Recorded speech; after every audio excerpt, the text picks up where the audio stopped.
Hey everyone, and this is the NCAA Women's Basketball Whip-Up here for Kids Day. Yes, there are Kids Days, usually a few Kids Days around the country, and usually they're either in non-conference or they're in conference play. And usually usually most teams will play in one Kids Day on the road and host one Kids Day. Not always. Like some of the more power conference schools, they might just host the kids' day. They're not playing a kids' day. Or like on the road, playing a kids' day on the road. But they might host the kids' day. And then some non-power conference schools, they probably might host and play a kids' day. Some might just play, or host a kids' day. Not playing one on the road.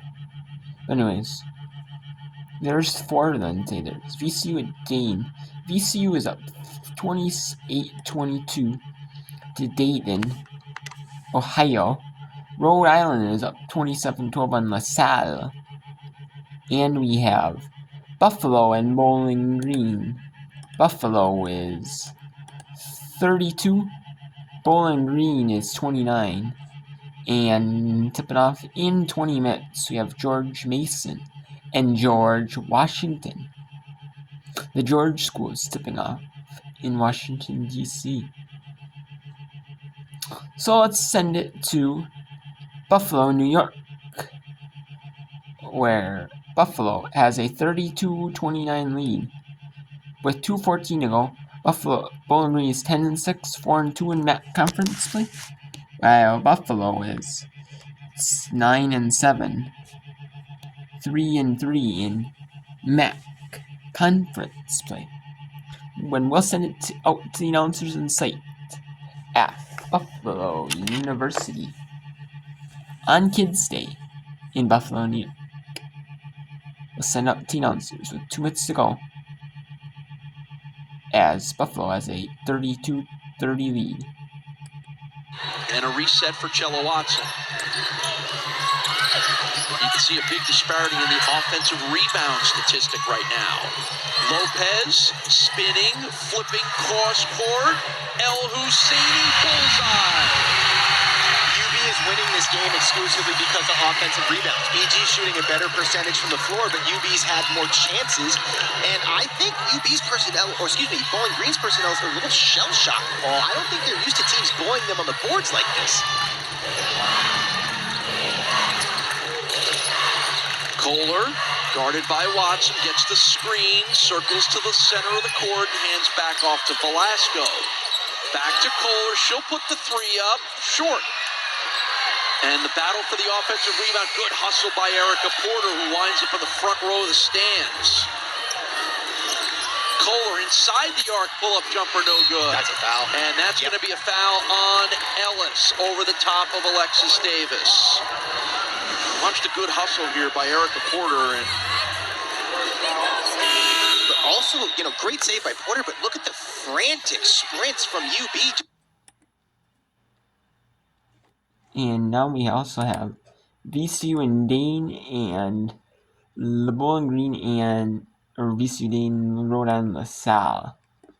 Both of them are in the second quarter here on Kids Day. About this time in the last quarter, the VCU. So we will show both of them here, as well as George Mason, George Washington. However, whenever George Mason, George Washington becomes, the only game, left in Kids Days, then we will not show it to you, which will be second half most likely. Let's send it back to Buffalo. Back and forth we go. Watson, floater from the lane, falls off. There's El Husseini, another offensive rebound, and another three. This is the story of the half, Paul. And that is a nice kick out. A nice tip out for the offensive rebound for Buffalo. And a 3 by El Hussein. And she knocks it down. So Buffalo is 38-33 on Bowling Green. Rhode Island here taking on LaSalle. Rhode Island up 30-16 over LaSalle with under a minute to go in the first half. Rhode Island is 12-8, 4-3 in Atlantic 10 conference play, while LaSalle is 6-12, 3-4 in Atlantic 10 conference play. We'll send out the announcers at LaSalle University with just under 40 seconds, now about 30 seconds when you get the announcer on. 0 for 14 from long range. Miller plants that pivot foot, finds a wide open Gabby Turco off the rim. And with the shot clock turned off, Rhode Island can hold for the final shot of this half.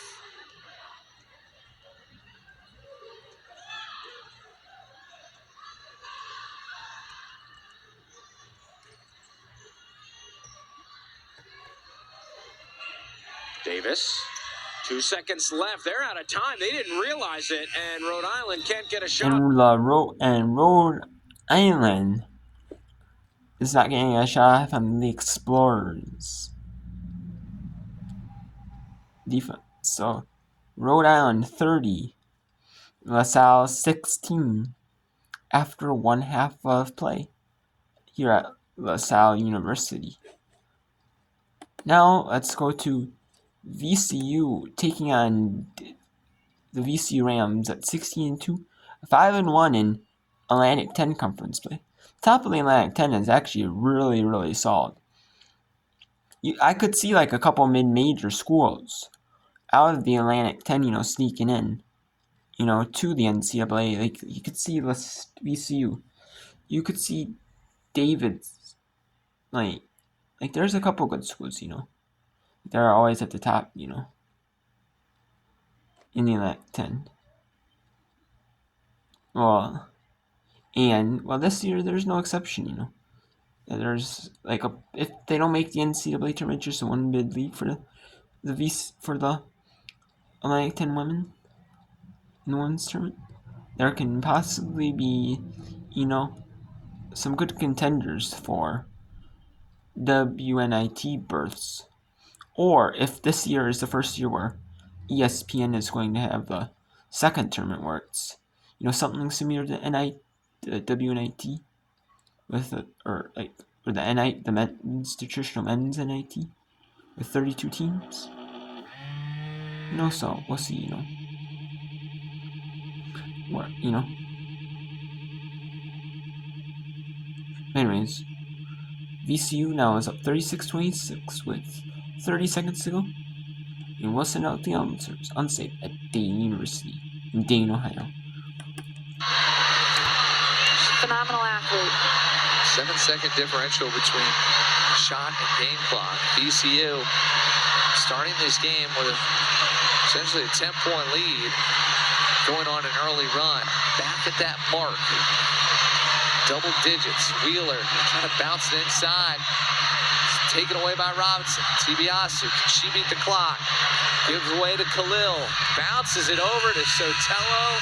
And what a way to end the half for the VCU Rams as they're up by a dozen. That was excellent. Defense leading to offense. Asari, the 3. Wolf able to match, but the first half belonging to VCU and Louis Utsi. Live sports. So that is it for the first half here of the first 3 kids' days. And we have VCU up 38-26 over Dane, like expected. Honestly, it was expected. They beat St. John's. Their only losses to James Madison and Richmond. See, there's Richmond. There's St. Joseph's. You got, with 6-1. You got VCU at 5-1. George Mason at 5-1. Those are all 4 top quality contenders in the A10, you know, to make the NCAA tournament. You know, I mean, some of these teams like they could actually be like in there as a not auto bid. I could see that, you know, some of these mid majors, you know, not getting in there as a non auto bid, you know, as a like, you know, at large, like, you know, not at the end. I could see that, you know, like St. Joseph's, ECU, George Mason. Maybe George Mason might get some a little bit. Maybe they might. I mean, maybe they'll make it to the NIT, the WNIT, or the new one the NCAA is doing. If it's this year, I'm not sure for sure, but if it's this season or they're starting it next season, I'm not for sure. But either way, Richmond St. Joseph VCU still solid. At least three, possibly four at George Mason. So,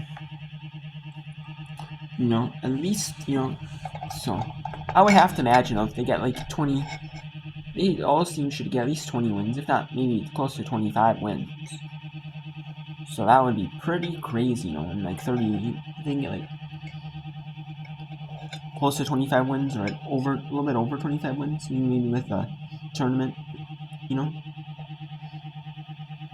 That would be pretty crazy, you know, for them, you know. So it would have to be in good kind of contention, or at least, you know, one seeds for the other tournament, the 32 team tournament, or like the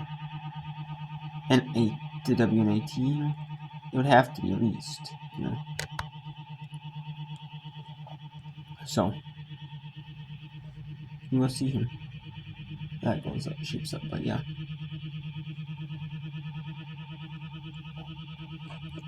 So, and then Bowling Green and Buffalo in the MAC. It's 38-33 in favor of Buffalo, though. Rhode Island, LaSalle. Rhode Island's up 30-16, no surprise there. Bowling Green was actually pretty good. But their coach and their staff and her staff left for Michigan State. So they're all taking on the Michigan State. So a lot of them are, and some of the former players that used to play for Bowling Green that got recruited by her are going to Michigan State. I would imagine so.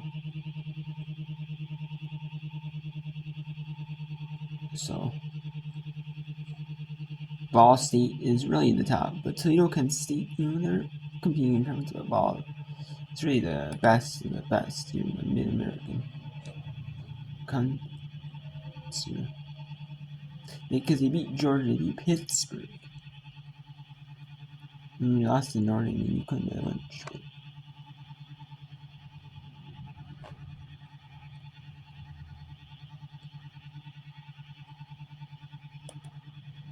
and they're playing the non-conference game. James Madison, that get postponed. No, it's just the map so much I'm busy.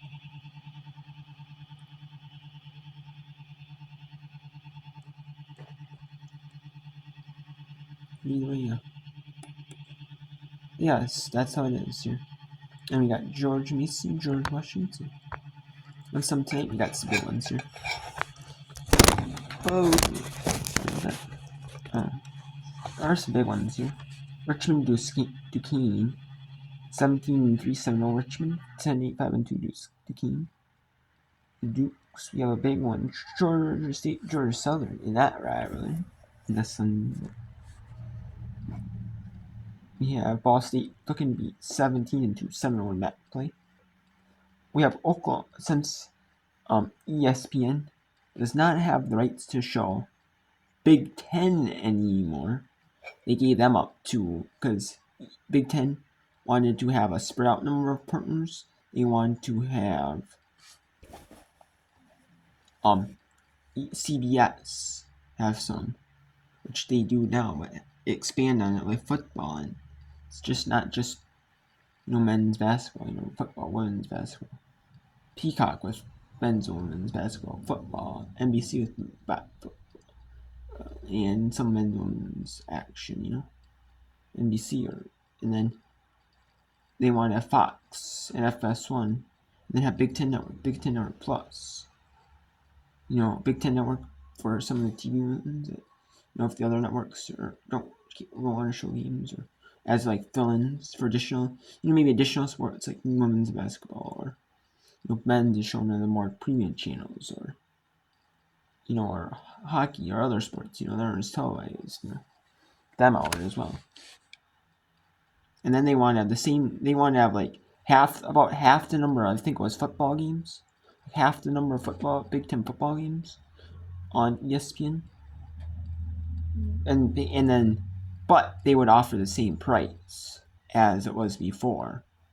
They don't have to have a price increase. I mean, yeah, but ESPN wanted like a price, willing to do a price increase for the same number of games, willing to do that, but they didn't want that, so. Yeah, so then now because of that, they would show some men's action. Now showing some women's action conferences that they have rights to. Which is a big one. Oklahoma, Texas, and ESPNU. Big 2 now in ESPN Plus. Why would that be showing along? We got Maryland, Michigan, a big one. South Carolina, Upstate, High Point football form on in the Big South. We have American Holy Cross, 5-1 Patriot, American University, 12-5, 6-1 Patriot Holy Cross. We have a big one. Can Green Bay bounce back after 1 Horizon Eagles? 15-14-1 Horizon. Marshall J. Madison 7-0 versus 6-1 in the Sun Belt. Mason Tulsa, 2 great teams, 5-1 against 4-2. UNLV with their first loss. Can they bounce back against Boise State? A good Mountain West team and win? We'll see. And suspended. There's a resumption game from November 21st. So I don't know how a game from, it's already in progress. 21-19 is going to be able to be played, Like, I don't know how the teams are going to focus. Is it just going to be like a game? Alright, you're looking at the score and you're down already, and then, like in the middle of the score, and you have like the shot clock and all this and that. It's like, it's going to be the rest of the, either they play the first half and the second half is starting fresh, or they're in the middle of the second quarter, and then you just kind of have to like a little muck it up, like second quarter, like get your rhythm back under you, and then maybe some of the third, just going to be like a muck it up game. So that's going to be interesting how that goes, but yeah. And then we'll do on the 25th. There are some kids' days. Vermont, Linwood, Laurent, Texas State, South Mount St. Mary's, St. Peter's. That might not be a kids' day. It might be. UT Grand Company Baptist. Long Beach, UC Ryan's definitely a kids' day. So is this one, UT Grand Company Baptist. And we have some big ones. Also, Virginia Tech, University Duke. Southern Indiana stay undefeated in conference.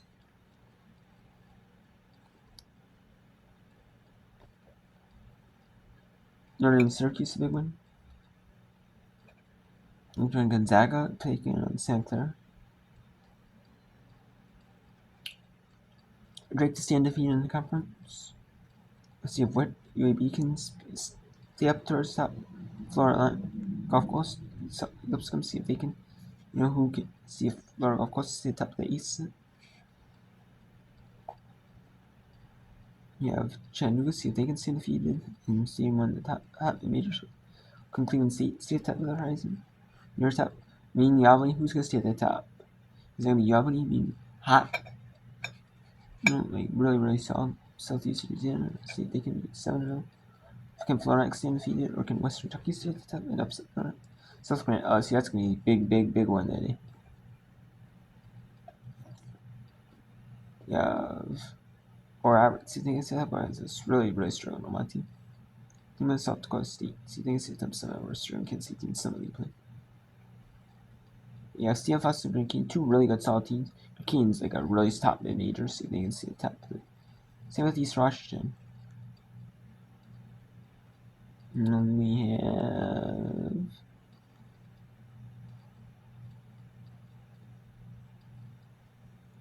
Hawaii and UC Santa Cruz, two really solid teams in the Big West. So. But yeah, so that's it for this women's basketball whip around, and just some little Philly whip around coverage because it's halftime at all 3 games here. And looking there, while those games are looking to be back out of halftime in a few minutes plus. What after a 15-minute halftime break? However, there's George Mason. George Rush is going to be tipping off any minute. But I'll probably be tipping off maybe a little bit before, or maybe just a little bit after, maybe Bowling Green Buffaloes. Who knows? So until then.